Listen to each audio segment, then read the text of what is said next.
Hallelujah.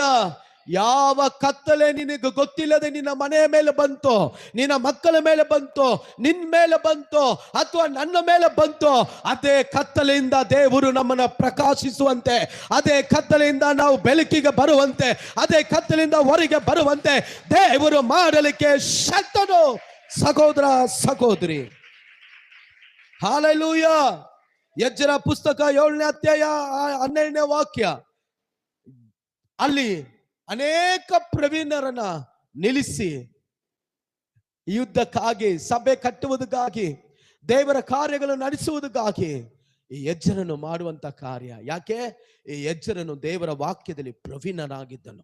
ಆಮೇಲೆ ನಾನು ನಿಮ್ಮನ್ನು ನೋಡಿ ಹೇಳ್ತಿದ್ದೀನಿ, ವಾಕ್ಯ ಇಲ್ಲದೆ ಇದ್ರೆ ನಾವು ಕತ್ತಲೆಗೆ ಗುರಿ ಆಗ್ಬಿಡ್ತೇವೆ. ವಾಕ್ಯ ಇಲ್ಲ ಅಂದಿದ್ರೆ ಸೋತು ಹೋಗ್ತೇವೆ.